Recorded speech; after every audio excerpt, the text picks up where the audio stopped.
In this video, I will show you the most valuable strategies I have learned in every stage of the game in my 18 years of trials and errors to become a chess master. There are so many openings in chess, and it would take you thousands of hours to learn them all, to probably just forget them anyway. The truth is that to even cross 2000 elo, you don't need to memorize openings, but you need to understand them. And these 4 comparisons will show you when you can just follow the opening principles and when you need to deviate to avoid a huge disaster in the opening. First of all, what's the difference between the Job of London and the fried liver? Well, in both openings, white is attacking this pawn, well, this pawn or the other one twice, threatening a fork. But we can allow the fried liver, while we cannot allow the same idea in the Job of London. Why? In the fried liver, we need to remember 2 moves. And the first one is the move d5. Once we are basically stopping the bishop from the attack, so the pawn is taking, attacking our knight. Now we do not take back, because if we do, there is the huge famous sacrifice. And once the king is taking back, the queen is coming here to clean back the board, and the consequences can be very bad for black. So here we need to play the move knight h5, attacking the bishop. The main idea is that if the bishop moves here, we just take it and then win back the pawn. So where is this bishop moving? Usually giving a check, saying like, okay, black, you need to take care of the king now, and then I might be able to protect this pawn, so I will have an extra pawn. Black has now 2 options. One is the move c6, which is actually sacrificing the pawn forever, because the pawn is gonna take, and now black is going to be a pawn down, but there is lots of compensation, it's very complex. Here, my first move is bishop d7, because we don't give up the idea to capture back this pawn. For example, after bishop takes, we take back with the queen, and then we are gonna take this pawn, castle long, knight c6, and then once white is going to castle short, we're going to start an attack on the king side. The same thing doesn't work on the Job of London, because after e5, the pawn is taking. First of all, we can't even take here because the king is not protecting the knight. But if we play knight h5, now notice that there is no check, but white has a different defense, which is the move e3, protecting the bishop. And once we take with the knight, the pawn is taking. If you're thinking about opening the right way, you might have a question right now. Why isn't the move d3 a thing here? And the point is that black has a very smart idea. h6, attacking the knight has to move. If the knight goes here, you say like, oh, thank you very much. Now the pawn has to move, and 3 cheese macaroni for us. If the knight goes back here, we have the same idea. We push the pawn, attacking knight, attacking this pawn. They can't take us back, so black is doing absolutely amazing here. In the Job of London, there is a big difference. If we go with the same idea, if we play the move a6, what's the difference? That this knight is under attack by the queen. So here white can just take this knight, and then after this, they just have an extra pawn, and we are in big trouble. So, understanding opening, we need to stop this idea in the Job of London. How do we do it? a6. This is the main move in the Job of London, and that's why in this position we need for one move not follow really strictly the opening principles. How to develop exactly here with black? It's not the same like in the Italian game, and in order to understand this, we need to master the difference between the king's gambit and the queen's gambit. Both opening have a similar idea. They want to trade a side pawn in order to take control over the center. But there is a huge difference, because here after pawn takes, this is the queen's gambit accepted, white can just play the move e3 or e4. I will play the move e3 because it shows even more clearly why white is definitely winning back the pawn with a good position. The only defense is the move b5. White is responding with the move a4. If black is protecting this pawn with a6, we can just take, and this pawn is pinned because the rook behind is hanging. So if they defend with this other pawn, there is a beautiful tactic. You can try to find it out. If not, you need to know that after pawn takes, this rook is in big danger because queen f3 is attacking it, and there is no way to stop it because all the pieces would be hanging in this diagonal. Does the same apply to the king's gambit? No, and there is a huge difference. That's why you might have heard already the rule, never push the f-pawn. Now, why are we playing this opening if we should never push the f-pawn? But it's good to trade a side pawn for a central pawn, even if it's the f-pawn. It depends. One thing that definitely you need to be careful is every time you push the f-pawn, this diagonal is in big danger, especially if you're not castled yet. And if you're castled, well, this diagonal is in big danger. So always you need to be extremely careful. Now, if queen h5 is played, you can just play the move g3 and the queen has to come back. It's not the same, for example, in the worst chess opening for black in this position, which is the Damiano defense, because white can just snap the pawn in the middle of the board. After pawn take, we go with the move queen h5, giving a check and attacking the pawn. After g6, we win a rook. And I'm not sure if you know, but here there is a forced checkmate combination. The king moves, the bishop gives a check. The king can just go in one square. We give another check. The king has just one square left. Now we would have a discovery check with this pawn, but then they are covering. So actually the most precise move is the move h4, just to stop this idea. And this is just made in a few moves. Let's say they play whatever, knight out. We just push this pawn, g5. We take. If the king goes here, is checkmate on f7. If the queen is taking, we give checkmate anyway. So attention when pushing the f-pawn, but the king's gambit is playable. But when the pawn is taking, can we just do the same thing as in the queen's gambit? So play d3 or d4 in order to take back this pawn? Well, the answer is a big no, because it doesn't matter where we go with the pawn. Now the queen is sliding here. And after g3, we lose this pawn, and we can't take back because we lose the rook. They are threatening this discovery check, which is literally promoting by capturing the rook. This is game over. So what move do we need to play with white here? Knight f3 first, stopping this check on h4. That's why the engine likes black a bit more in the king's gambit, because now black has a chance to protect this pawn with the move g5. And if we play h4, attacking, undermining this pawn, the big theory of the king's gambit starts here with the move g4, attacking this knight. And it's the beginning of a very complicated game where white will try to sacrifice anything to give checkmate, while black needs to defend. Going back to the queen's gambit, the idea of trading a side pawn for a central pawn is a great idea. Plus, it doesn't have any counter effect. So, good to keep in mind that with both white and black pieces in d4, d5 structures, you want to play the move c5 of the move c4 to fight for the center. If we go back to this position, how black is develop all the pieces is gonna play the move e6, the move c5, then the knight goes on c6, then the bishop goes out, then the king is castling, and usually what white is doing is going for the long side castle. So we will have opposite side castling, and what do we need to do?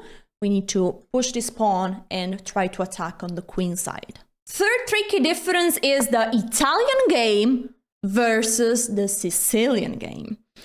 Why in the Sicilian to put the bishop on c4 is very bad, actually very bad. Well, the whole point is that this bishop is looking at a very vulnerable point, like in the Italian, but since the pawn is not on e5, black has a very simple idea. e6 followed by the move d5. And after, for example, we can castle, black plays the move d5, white has to take, black has already full control over the center, plus we need to move the bishop one more time, and, you know, we could end up with the bishop being trapped. Of course, black needs to be developing, but just to show you one idea, a6, let's say they play the move, well, not the move d3, I'm sorry, the move d3 doesn't help. This shows the idea, c4, the bishop goes back and this bishop is trapped. So be careful for that. In the Italian opening, this is not a problem because the pawn cannot go back, as far as I know. And so this bishop is doing fantastic here. There is one more difference, and it's about, do we fianchetto our bishop? You know, fianchetto is when you play b3, bishop g2, or g3, bishop g2. Well, in the Italian, you don't see those type of moves. Why? Because when you go for the bishop in fianchetto, you don't want your bishop to smash against a wall of your own pawns or of your enemy pawn. Instead, in the Sicilian, usually the center is way more open. And for example, if we go in the open Sicilian, usually this big diagonal is pretty much open. So one of the main opening here is the dragon, a line where black is putting the bishop in fianchetto, and this is very dangerous for white, because that bishop on the big diagonal is a monster. That's why one of the major plans with white is actually, for example, in this position, white wants to play bishop e3, queen d2 to trade off that bishop. Last but not least, number 4, we have French defense versus Caro-Kann. What is the difference between those two openings? They are very similar because in both cases there is the so-called advanced variation, but there is a major difference, and it's about this bishop. Here the bishop can go out. Instead, in the French, the bishop is locked. So is the Caro-Kann just superior to the French? No.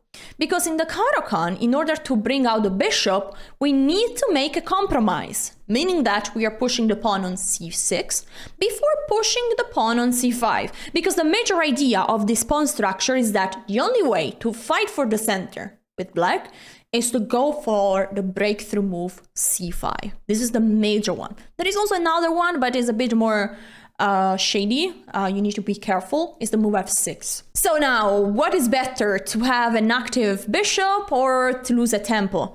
There is not really a final question, a final decision, a verdict, but it's important that you know the difference. If you play the Caro-Kann and then you block your own bishop, hoi boy, that's not good. I have a question for you. This is the Scandinavian, is another opening that black can play. Why is the move e5 a bad strategical move in this position? Black can go out with the bishop, and after the move d4, black can play the move c5 in one tempo without having to waste that one. So this is basically an improved Caro-Kann.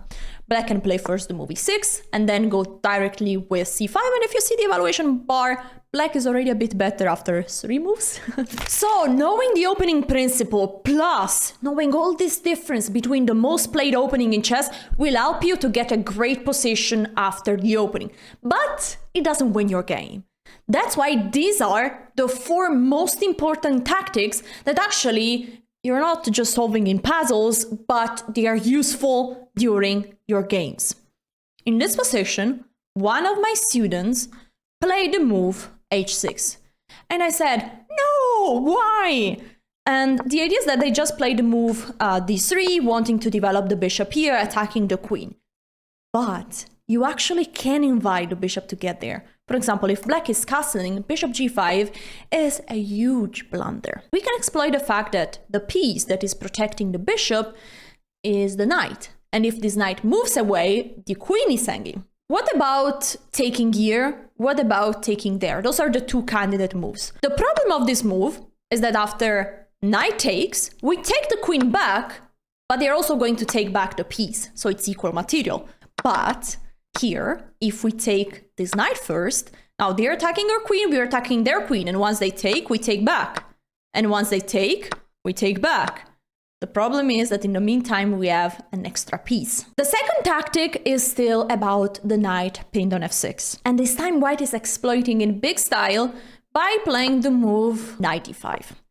The point is that this knight is attacked twice, cannot be protected one more time. h6 seems like a smart move. Because if the bishop moves away, well, we can even play the move g5, and the bishop, we solve the problem with black. But Zwischenzug, or in between move, if you don't fancy German. Check. The pawn has to take, but now the pawn is no longer protecting the h6 pawn. So we can take, attacking the rook moves, and now you have 50 million ideas to give checkmate to your opponent. You just need to bring the queen on the g file. The best move to start with is to remove this knight out of the way, and now you have queen f3, queen g3. Queen g4 directly doesn't work because there is this bishop. Another path is very nice, is queen h5, followed by what? Queen g6, because this pawn is pinned.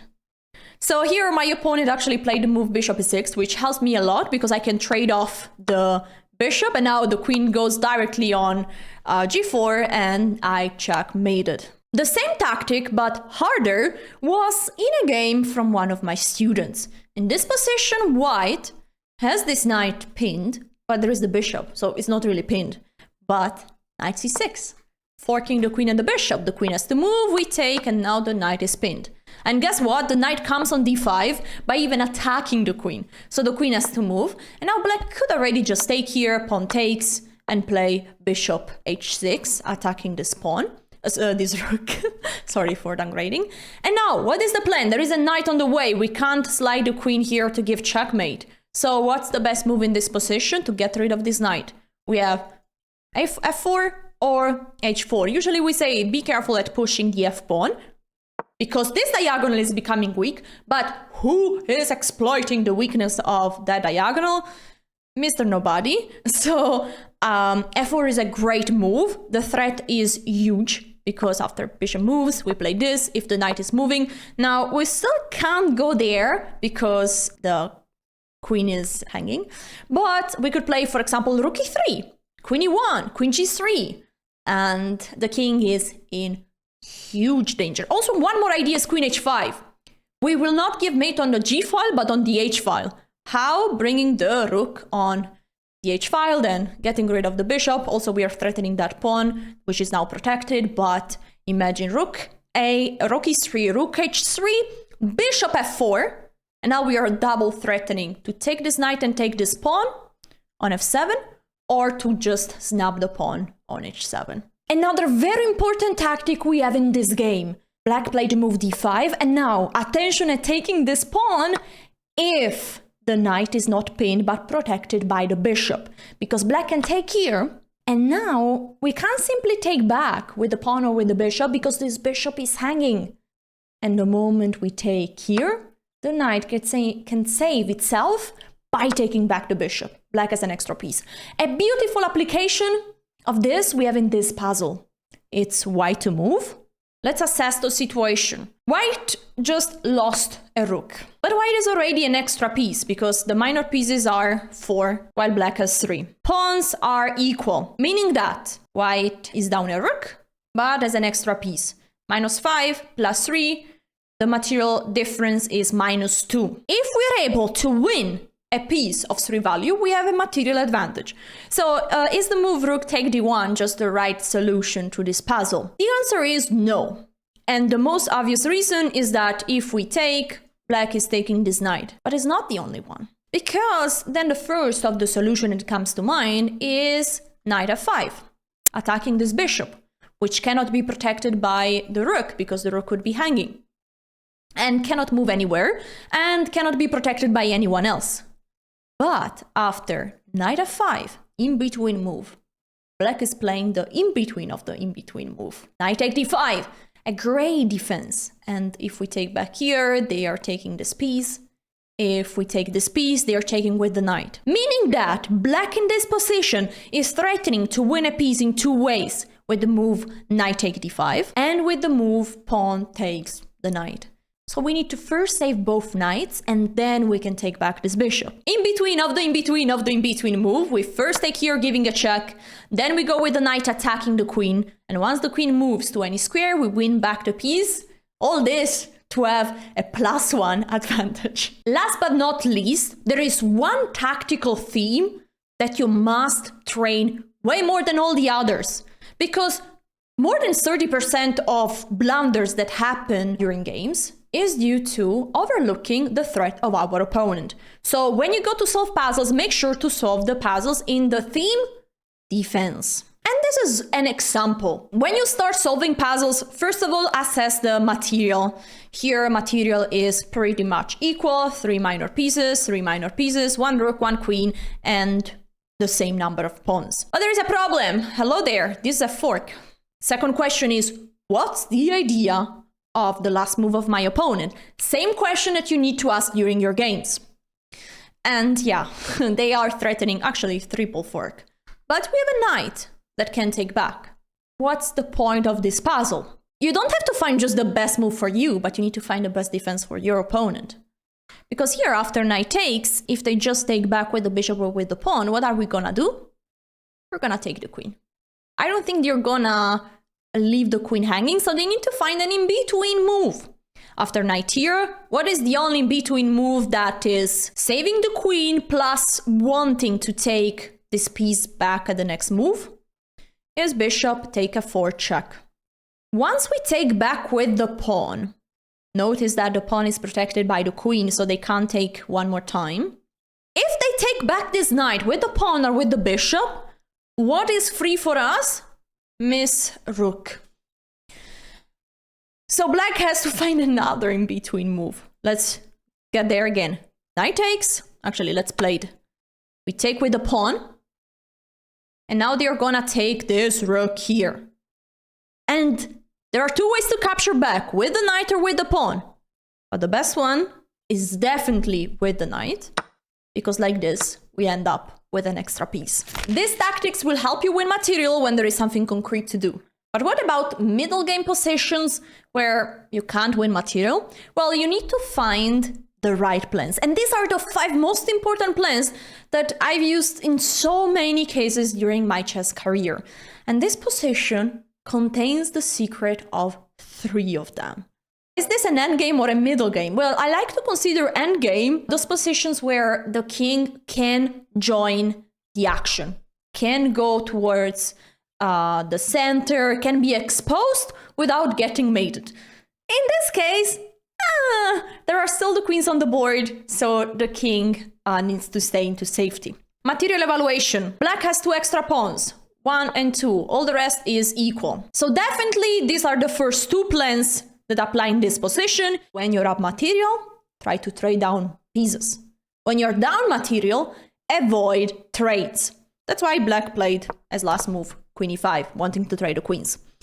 Third very important rule that applies really to any position is play with all your pieces. What did white do here? Traded the queens, which is a huge mistake. Black gets an endgame where they can just try to win. Now, there is one small weakness that black has in this position, and we can try to exploit it by attacking it from all sides. And it's this king that is slightly weak. The best move here for white is actually give this check in between. If the king moves on g8, now everything changes. We could even trade the queens. And the reason is just tactics. It's not that now it makes sense to trade the queens. It's just that if we trade the queens, we ensure that after pawn takes, we go with the rook here, and now we are threatening mate. And the only move to stop the mate is to move this rook somewhere. And then white is just collecting all the pawns as at least a draw, but maybe even better. The king has just 1 square to go. Well, 2 squares actually, king f6 and king h6. If the king goes to f6, already this pawn will be hanging. So actually after queen e3, then we are threatening this pawn and that other pawn. So white is getting compensation. Plus, with the queen on h3, also this other pawn is hanging. So things are going well in the right direction. King h6 is keeping this pawn protected, but the king is still a little bit exposed there. How would it be mate? Let's imagine. Imagine you can.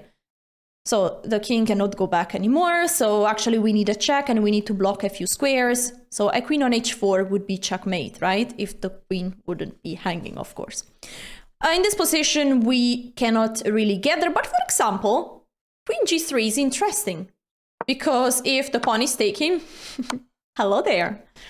But black can probably play the move queen f4, attacking the queen and looking at the rook. So now we need to move the queen plus keep the probably queen a3 again, keeping the rook protected. Anyway, white in this position can just play queen e3, attacking 1 and 2.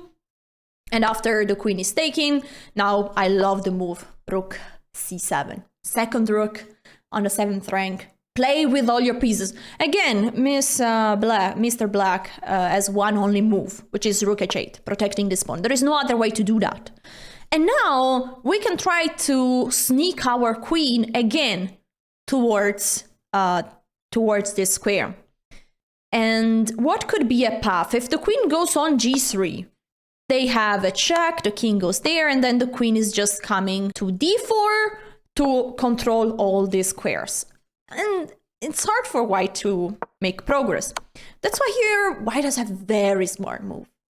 and this queen e3. If the king tries to go here, we take, GG's. G5 is also very risky for black. Moves like rook f7, rook f6. It looks dangerous. f4 is the only move. And now white did something very smart. It blocked this line. So after queen e2, queen g4, queen h5, it's not super simple for black to stop the mate. So even if here white is down 3 pawns, while keeping all the pieces, avoiding trades, and playing with all the pieces, every single piece has a purpose, white is still fighting. My favorite plan, how to attack on the king side in a perfect way, and how to attack on the queen side in a perfect way. So you can use in so many openings with white and with the black pieces. This is one game I played when I was a little bit younger. First of all, the general plan is you want to push pawns to trade off with the pawns of your opponent, bring the rooks, bring the queen, and give mate. Bring all your pieces on that side. What did I play? The move g4. This move sometimes can also be a sacrifice. My opponent played something very interesting, took here on d4 with the idea that after bishop takes, there is the move e5. And now the bishop and the knight are both attacking this pawn. But I saw a nice idea that doesn't make me even lose a pawn by taking this one, because the pawn on d6 is pinned. So after bishop takes g4, I opened up the g file without even losing a pawn. f3, the bishop moves. I played the move knight d5. I love this move because, again, follows the principle, play with all your pieces. This bishop cannot be taken, right? Because boom, check, and the queen is attacked by the rook. Discovery attack, discovery check. So my opponent took. I took back with the rook and they moved the queen away. What is their idea? That the pawn is no longer pinned and now my bishop has to go back. Did I move my bishop back? No. When you're attacking, you always have to look for sacrifices. And there I was so happy when I found the move. Bishop take... bishop, wrong click. Bishop take g7, sacrificing the bishop with the idea that if the king is taking, I can simply take back the bishop. Again, I have exposed the king, won a pawn in the meantime, and my attack is going on. White took here to say like, okay, we are gonna trade the bishops, but at least I don't lose the pawn. But I was very happy I took, they took, and now I have free way. I give a check, the king is moving, I go with the rook here, and the queen moved on d7, but now I can sacrifice my rook. No, I'm kidding. And after king takes, this is checkmate. How to attack on the king side. This is very useful in so many openings, like the Sicilian, the Dragon Sicilian in this case, but also in any position where you're black and your opponent is going for long castle while you're castle short. How do we proceed? Well, one main plan is to start pushing these pawns. a6, b5, b4, a5. Keep going. Ideally, you want to land on b3 with a pawn on a4, so that after trade, you have the C, the B, every file is open, you place your rooks, you place your queen, and you try to checkmate. But it's a long way. And usually this is a fight, because white is also trying to attack on the king side. Another way to attack with black is with pieces, involving moves like rook c8, queen a5, knight e5, knight c4. And this is what black is doing in this game. Rook c8, bringing the knight towards the square on c4, bringing the queen. So first going with the pieces and then using pawns to try to open up files.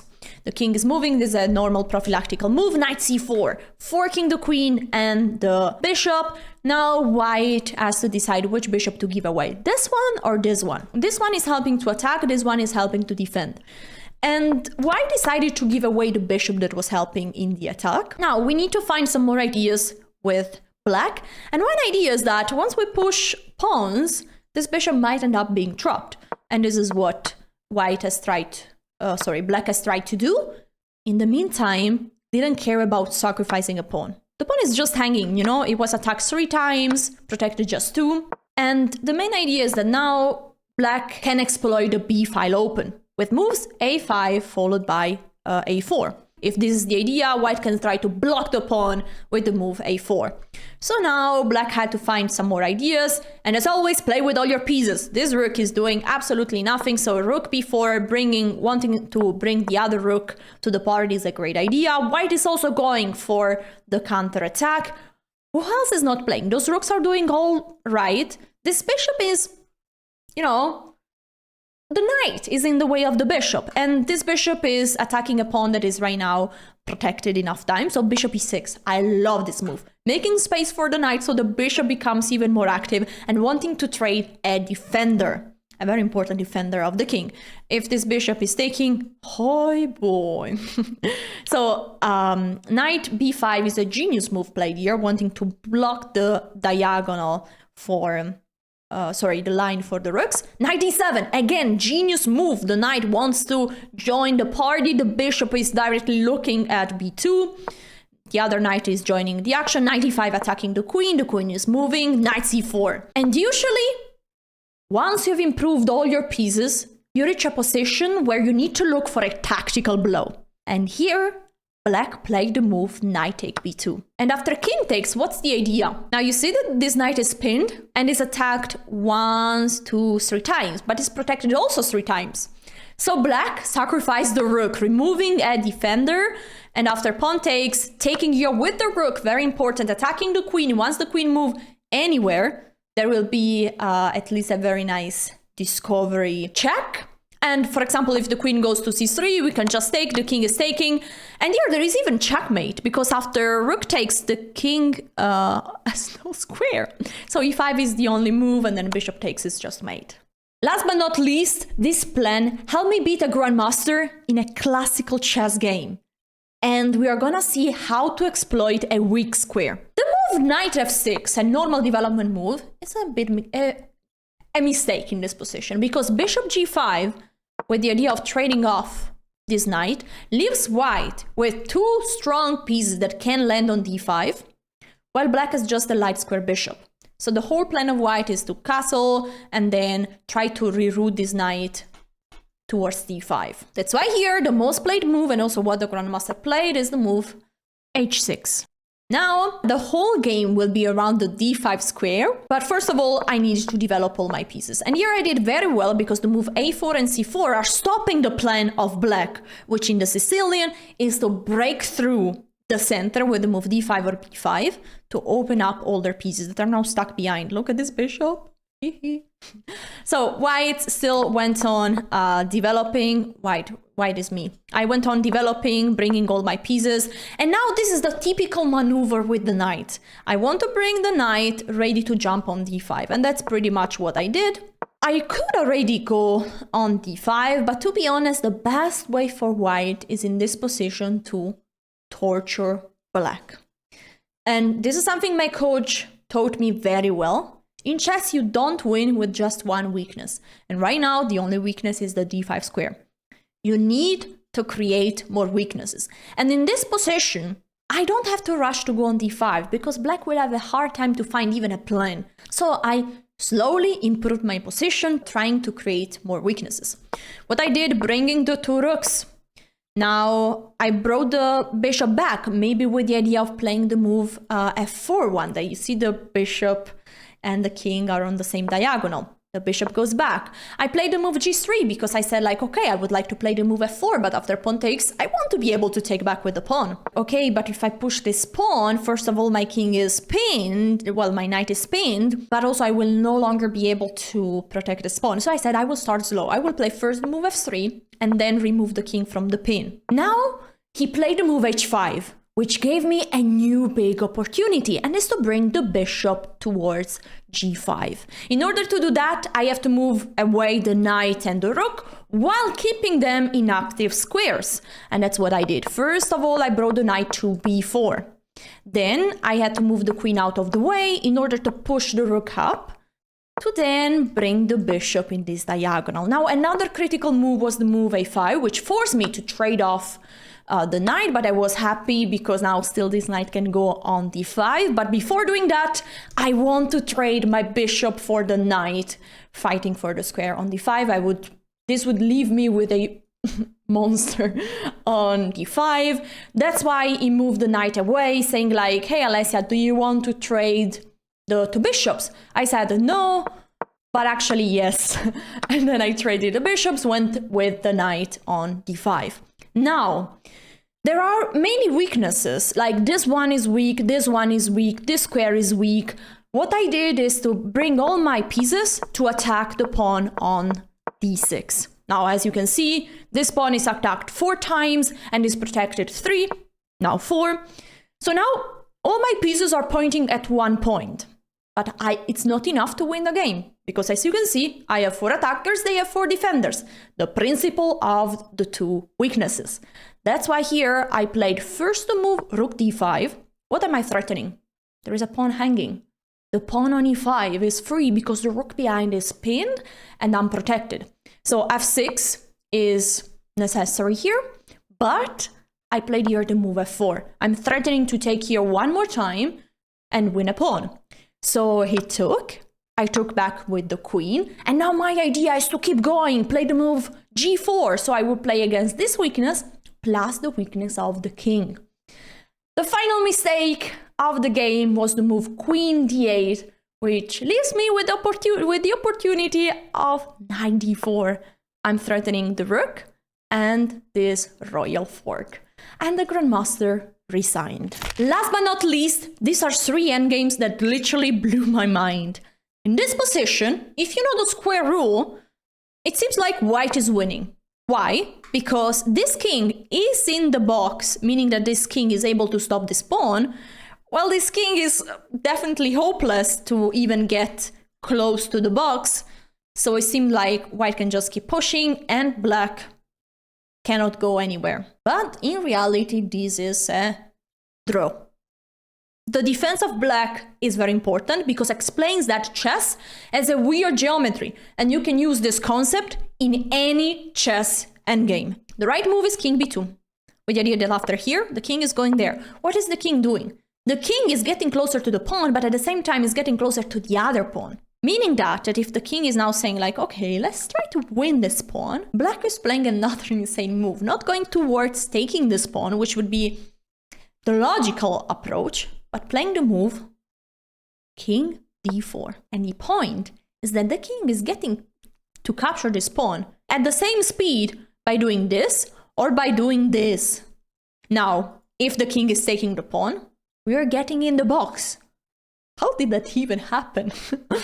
And if the pawn is keeping pushed, now the king comes here. And after the pawn pushes, we are pushing. We are also threatening to promote. If the king is stopping, we are also threatening to promote again, and this is just a draw. Another beautiful technique is in this endgame. Black is a pawn down, but you see the bar? We're completely winning. And the point is how to break through. What we need to do is we need to promote a pawn. But hey, there are 3 pawns guarding, making a barrier, but you need to learn how to go through them. And it all starts with the move b3. You might say, okay, but after trade, you're completely lost. Yes. So the secret is that if they take with this pawn, now you have a way to push. But if you just push, well, they are taking you. So you play the move a3. And there is no way. Like now it's completely lost for white. If they take this pawn, you're way faster to promote and then to go recollect all the other pawns. If they take here, you take this pawn and you're promoting. And the exact same thing applies if they go with this other pawn. Now this one is the one that you're going to promote, so you play c3 and black is winning. Last but not least, many pawn endgames and many endgames in general are a race to promote a pawn. But there are some positions like this one where one player is just one step too late. For example, here, the winning move for white is to play the move g4. And after pawn takes, and we are both racing the pawns, black is promoting while white is just one step from promoting. You need to know very well how to win this position. We need to give a check, the king has to move, doesn't matter where the king moves, we can take this pawn next because we are going to control the promotion square. Now the key is that how do we win here? We just win if we are able to capture this pawn. There is no way the king is just going far away from the pawn. The king will always try to protect that pawn. So we need to bring our king closer to attack it twice. The problem is that we cannot just move the king closer because you're going to promote. So what we need to do is we need to force the king to get to this square. So we have one tempo to bring our king closer, and then repeat the process millions of times until our king is close to the pawn so we can capture it. How to do that? We give a check, the king is moving, we give a check, the king is moving. Now at this point you might get stuck, because if you keep giving checks, there is not really a way to progress, you know? You can give check also from other sides, but doesn't really matter. You're not finding a way to stop this pawn from promoting. So the key is, in this position, you need to stop giving a check and play this very smart move. Because now you're attacking the pawn and there is just one way to protect it. Bang. And now you're in the key position. You give a check. If the king goes here, you take the pawn. If the king goes here, you can bring your king closer. If you enjoyed this video, check out this one. I apply all these principles in actual games to show you how to reach 1500 euro in chess. Check it out. Ciao!